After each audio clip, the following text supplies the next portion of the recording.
Hello friends, अब हम आगे देखेंगे फीमेल रिप्रोडक्टिव ऑर्गन जो कहाँ पे प्रेजेंट होते हैं, पेल्विस में। ठीक है, फीमेल रिप्रोडक्टिव ऑर्गन। हम आज पढ़ेंगे ओवरीज के बारे में। ओवरीज जो है वो गैमेट्स फॉर्म करती है, उसको हम oocytes भी बोलते हैं। ओके, सिचुएट कहाँ करता है? Situate in ovarian fossa and point out करके देखें तो वो लेटरल पेल्विक वॉल में प्रेजेंट है। ठीक है, देन ओवरीज के आगे एंटीरियर और पीछे पोस्टीरियर कौन सा ऑर्गन वहां पे रिलेट करता है?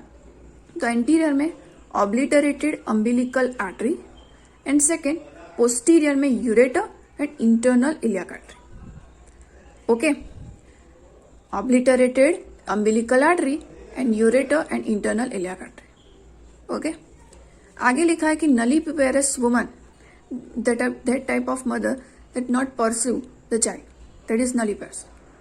उसमें जो ओवरीज का जो होता है वो पॉइंट आउट वो वर्टिकल पोजीशन में होता है। ठीक है, उसका जो लॉन्ग एक्सिस होता है वो वर्टिकल पोजीशन में होता है। फिर लिखा है मल्टीपेरस वुमन, मतलब जिसके 5 से ज्यादा चाइल्ड है।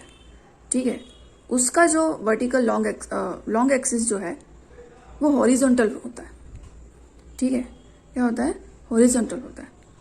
ओवरीज के 2 पोल होते हैं, अपर पोल एंड लोअर पोल, जो पोजीशन में लिखा है अपर पोल और लोअर पोल। अपर पोल को हम पॉइंट आउट करते हैं तो वो लेटरली होता है, और लोअर पोल जो वो पॉइंट आउट करते हैं तो वो मीडियली होता है। ठीक है, फिर आगे लिखा है कि अपर पोल को हम ट्यूब्यूल पोल भी कह सकते हैं और लोअर पोल को यूट्राइन पोल भी कह सकते हैं।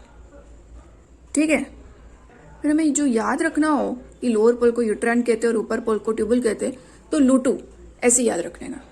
ठीक है, लू2 दैट इज मतलब LU तो lower pole uterine and tubule पहले याद रखने का, ट्यूब्यूल और फिर अपर पोल।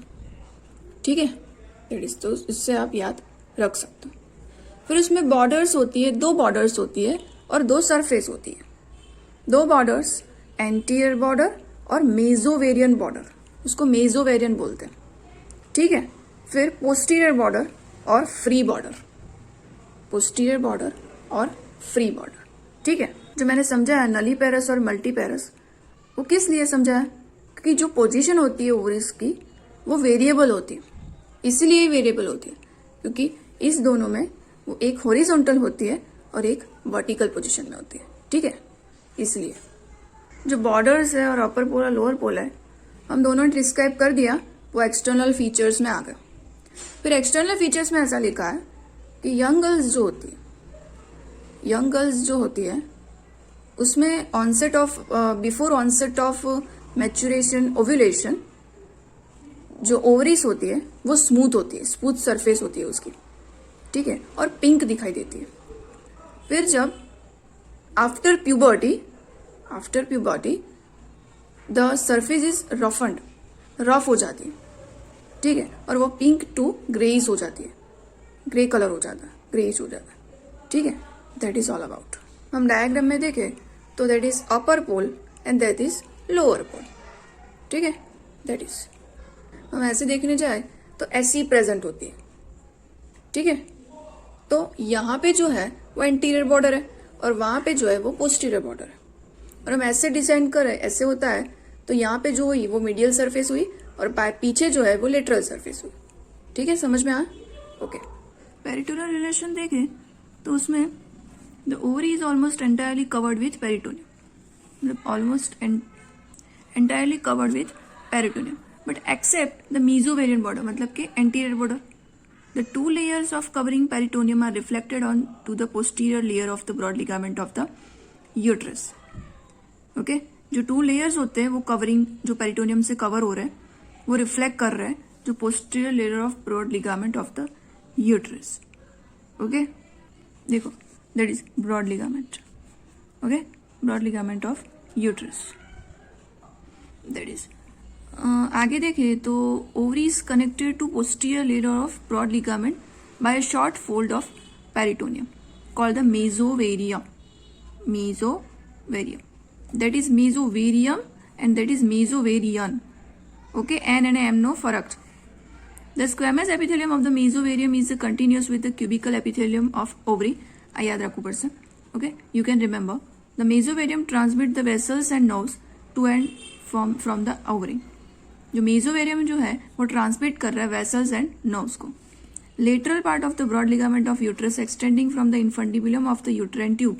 Okay, lateral part of broad ligament of uterus extend कहाँ कर रहा है? Infundibulum of the uterine tube and the upper pole of the ovary. That is, देखो, दैट इज इनफंडिबुलम. फिर देखेंगे तो यूट्राइन ट्यूब को हम क्या कहते हैं? फेलोपियन ट्यूब भी कहते हैं.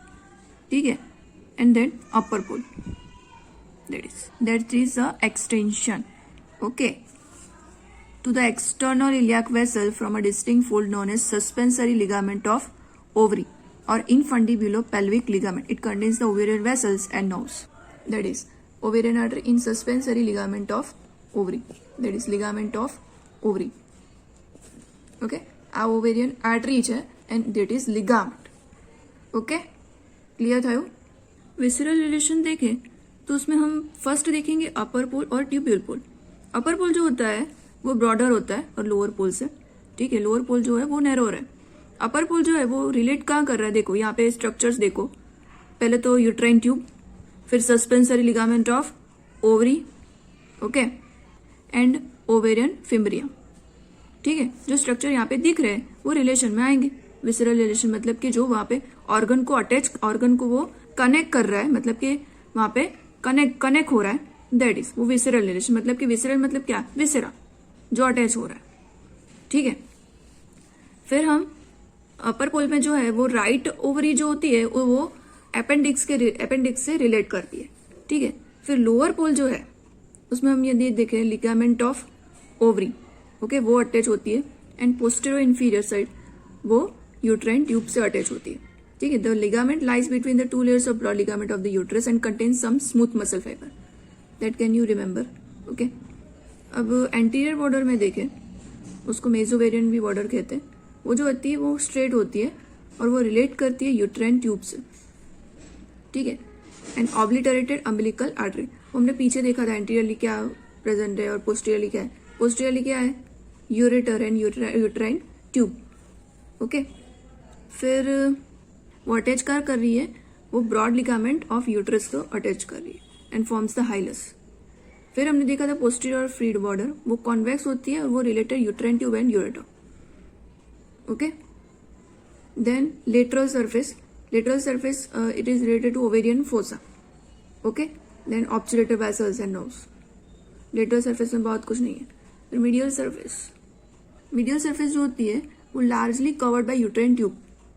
ओके, और वो यहाँ पे पेरिटोनियल रिसेस भी प्रेजेंट होती है, the mesosalpinx, and this surface is known as ovarian bursa. फिर हम आर्टेरियल सप्लाई देखे तो उसमें ovarian artery and uterine artery, okay, दो मेन आर्टरी है, उसको हम आपको याद रखना है. ठीक है, फिर हम ऐसे भी कह सकते हैं लोअर पोल जो है, lower pole and lateral surface मतलब LL, वो यूट्राइन ट्यूब से रिलेट नहीं करता. और जो टू बॉर्डर्स वो upper pole and medial surface वो रिलेट करती है द ट्यूब. टू बॉर्डर्स भी और upper pole and medial surface वो रिलेट करता है ट्यूब से, मतलब ट्यूब यूट्राइन ट्यूब. ओके, फिर वेनस ड्रेनेज तो ovarian vein and left renal vein, that is you can remember. Then lymphatic drainage, the lateral aortic and pre-aortic nodes, that is ovarian artery, obliterated umbilical artery. And now supply, that is sympathetic and parasympathetic. That is vagus, and function, that is production of oocytes and production of hormones मतलब estrogen and progesterone. Okay, then हम clinical देख लेते हैं. Determination of ovulation. In case of sterility, the ovulation can be determined by repeated ultrasonography. जो woman child ही नहीं कर सकती, उसके लिए जो ओव्यूलेशन हो वो डिटरमाइन करने के लिए वो रिपीटेड अल्ट्रासोनोग्राफी करवाता है. ठीक है. Prolapse of ovaries are frequently displaced to the pouch of Douglas where they can be palpated by a PV or per vaginal examination. मतलब कि प्रोलेप्स ऑफ प्रोलेप्स मतलब जो वेजाइनल होता है उसकी डिलीवरी बहुत ज़्यादा होती है वैसी कंडीशन हो कि मल्टीपल वेजाइनल डिलीवरीज हो ड्यूरिंग चाइल्ड बर्थ, तो मसल्स जो और लिगामेंट जो होते हैं वो वीक हो जाते हैं, ठीक है। तो उसके लिए हम डिस्प्लेस करते हैं, पाउच ऑफ डगलास में डिस्प्लेस करते हैं, तो फिर पाल्पेट करते हैं वेजाइना में एग्जामिनेशन, ओके। आगे है ovarian cyst. The developmental arrest of the ovarian follicles may result in the formation of one or more small ovarian cyst. Cyst मतलब जो गांठें होती है वो गांठें हो जाती है ओवरी में। Multiple small theca lutein cyst involve both ovaries in cases with Stein Leventhal syndrome. Stein Leventhal syndrome जो है उसमें जो ओवरीज होती हैं उसमें जो सिस्ट हो जाता है, ठीक है, गांठ हो जाती है, ठीक है, दैट इज स्टीन-लेवेंथल सिंड्रोम। आप गूगल पे सर्च करोगे तो वो ही मिलेगा, ठीक है। Then the syndrome is characterized by mild हिस्टोटिज्म।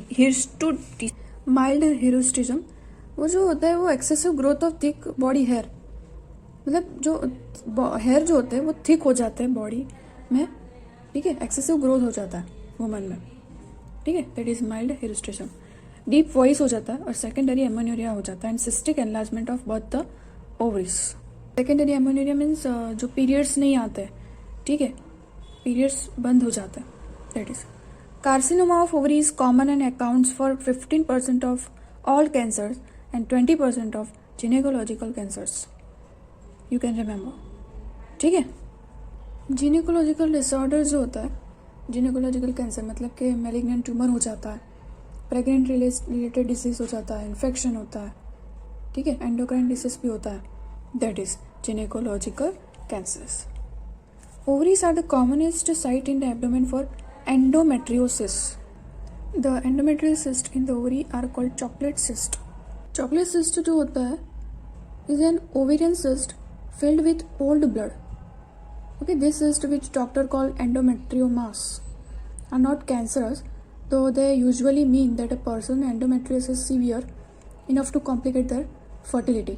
Between 20 and 40% of people with endometriosis develop chocolate cyst. Okay, that is all about. And tata, bye bye. That is all about ovaries.